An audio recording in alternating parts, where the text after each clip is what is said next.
9年前我考上北大，全乡第1个，我很开心。可是上大学之后，上班之后，我总是不开心。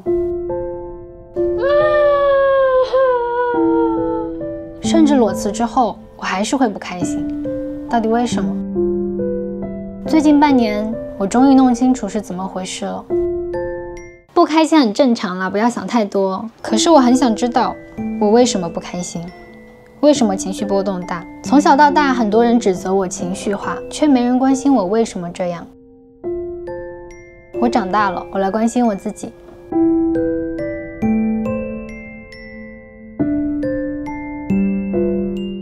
成绩好，但脾气差，这是我人生前18年的总结。大人们总说你要改改你的脾气，我的脾气是什么？我常常生气。家长不给买玩具，我会哭闹；大人叫我做家务，我不愿，但不得不去做，我会哭闹。小学时，我会和班上的男同学打架；初中时，有男生喜欢我，我会打他。18岁以前，温柔这个词不在我的词典里。你要好好学习，才能改变命运。这句话流淌在我的血液里，除了学习，我什么都不做。脾气什么的不重要。回头看，从小到大，我都被脾气困扰。我渴望，但不知道如何甩掉坏脾气这个标签，只是笨拙地尝试改变一下，最后习惯性用成绩转移焦点。我以为上了大学，所有问题都会迎刃而解。事实是，相比之下，我的成绩不再突出，坏脾气就没有借口了。我看到了赤裸裸的自己，开始感觉自己的情绪不对劲，但由于从小受父母行为方式的影响，我胆小，不敢露怯，一切都悄悄堆积在心里。大一的时候，我偶尔会没有起床的力气，想到一天开始了，我就躺在床上流泪。我嫌弃自己的全部，皮肤、身材、打扮，然后进食障碍，无法学习，无法与他人正常相处。我不知道自己怎么了，我怕被别人看到，我躲起来。当时有人拉我一把就好了。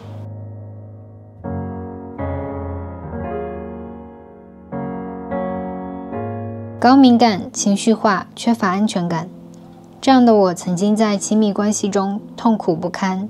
在越亲密的亲密关系里面，我越容易肆无忌惮地去伤害对方。我分不清爱与伤害，依赖与约束，与谎言与安慰。我把目光放在他人身上，渐渐失去自我。问了自己无数个为什么，结论都是自我怀疑和否定。工作场合更是碰到了我的大部分情绪雷达，每天都在想，为什么会这样？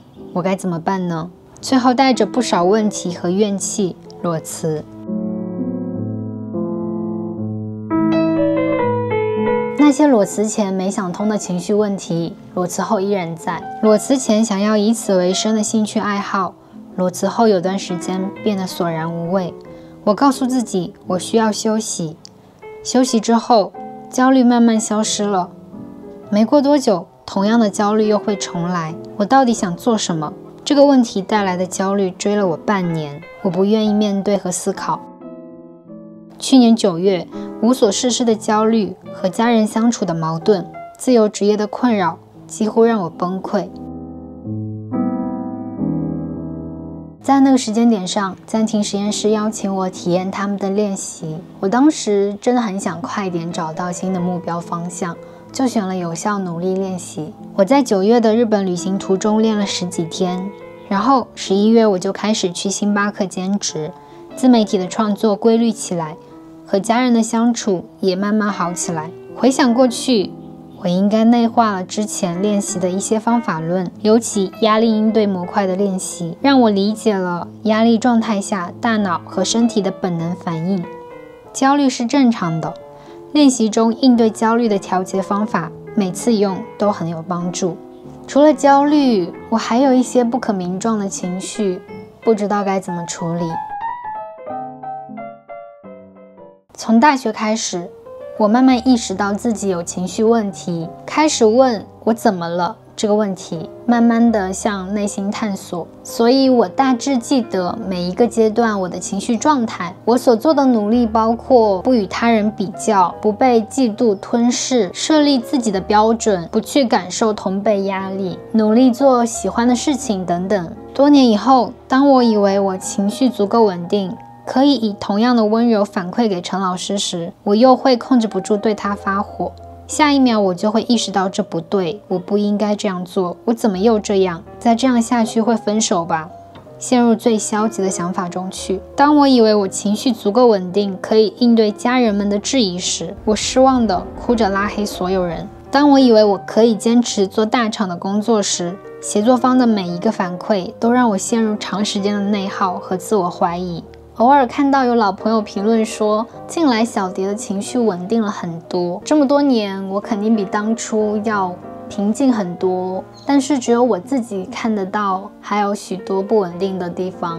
为什么还是会发火，还是会伤害身边人？说实话有点疲惫了，我还是没有完全弄明白自己的情绪。从小的敏感和缺乏安全感，让我不敢向他人暴露自己的弱点，从而难以向他人求助。但我内心很渴望有一个主动的姐姐或前辈能够给我一些指引。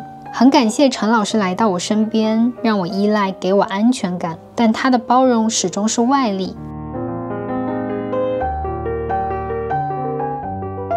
今年1月，暂停实验室的朋友再次邀请我体验他们的练习情绪 EBP。跟着做了20几天的情绪练习之后，我发现自己磕磕碰碰的与情绪对话，摸索了9年，情绪 EBP 里有更清晰完整的指引。它就像我理想中的那个温柔的姐姐，让我向内探索的道路从不清晰变得清晰，让我的内心从不稳定到充满了力量。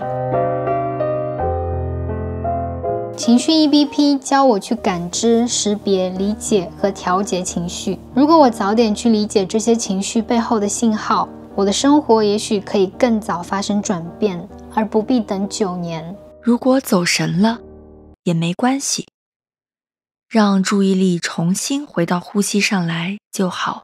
每从走神中回来一次，你的觉察力就增长1分。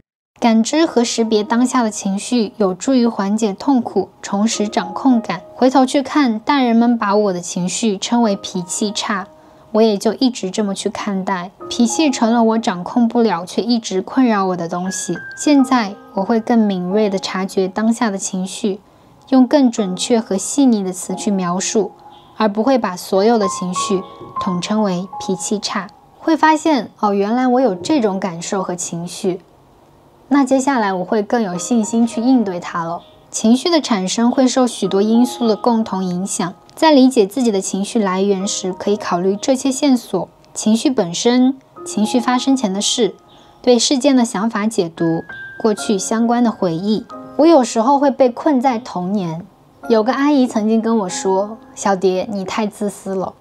从你拿着2包饼干走进这个房间的时候，我就在看你会不会分我一点，结果你全部吃完了，一口都没有给我。现在的我尝试理解当时的情绪，阿姨责怪我，我没办法弥补。过去我总是被大人这样责怪，我感到难过、愧疚、自责。小时候的我不会调节这个情绪，现在我选择接纳。阿姨明明可以在我吃饼干之前问我是否可以分享，而不是等我吃完了再说我。想明白之后，我不会再自责了。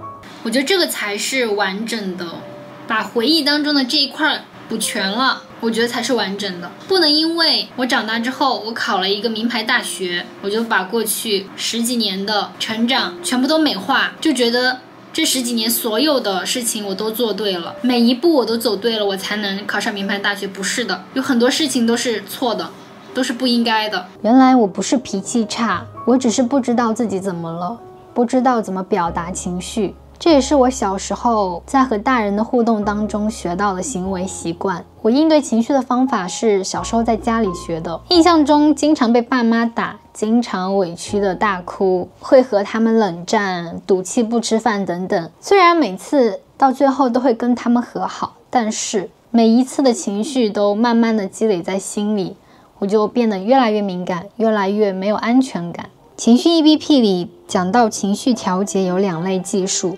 一类以情绪为中心，目标是缓解情绪痛苦；一类是以现实为中心，目标是解决诱发情绪压力的现实问题。对我最有帮助的是第2类练习。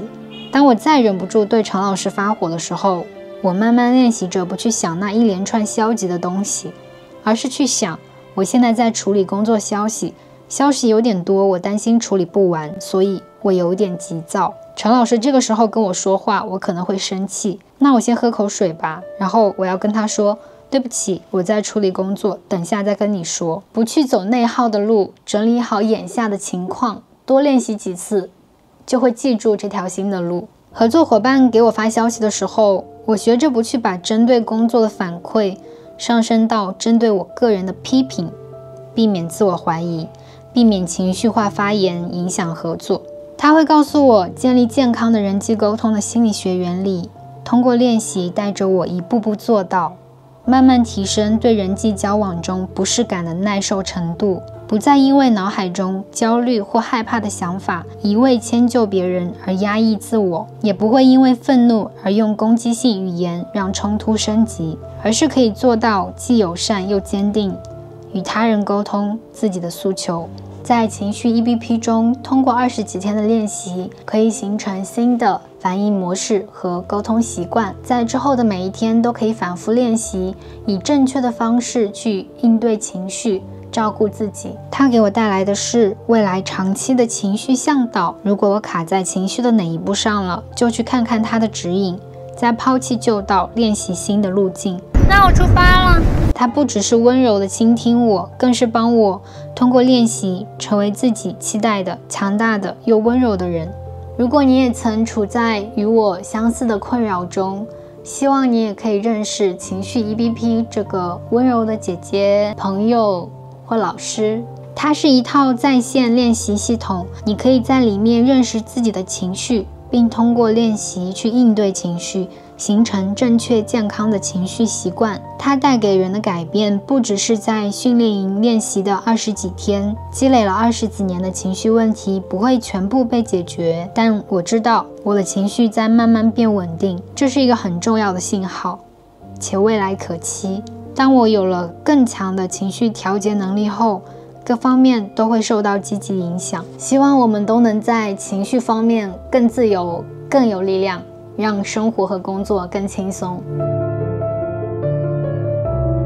小时候妈妈情绪不稳定，都说是脾气差。我的成长深受妈妈的影响，我也是被这样评价着长大的。后来我慢慢的开始关注自己的情绪，遇到了温柔的人，情绪慢慢的稳定下来了。小时候爸妈经常吵架，我看着他们的矛盾长大，对亲密关系有很多错误的认知，这影响我在学校工作当中的人际交往。我高敏感，有讨好型倾向，在人际交往当中很疲惫。最近半年，在陈老师和暂停实验室的陪伴下，我在抛弃旧的习惯，练习新的思维和行为方式，也在帮妈妈了解她自己。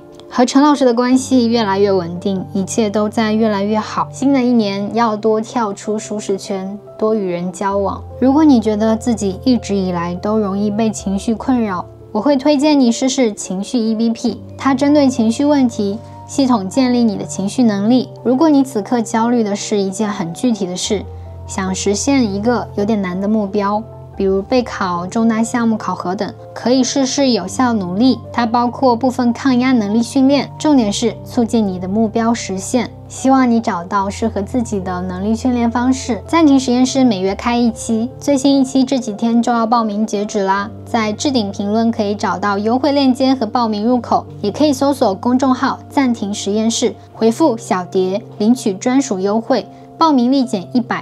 在校生和毕业1年内的朋友还有学生优惠，共减190元。你很好，照顾好自己。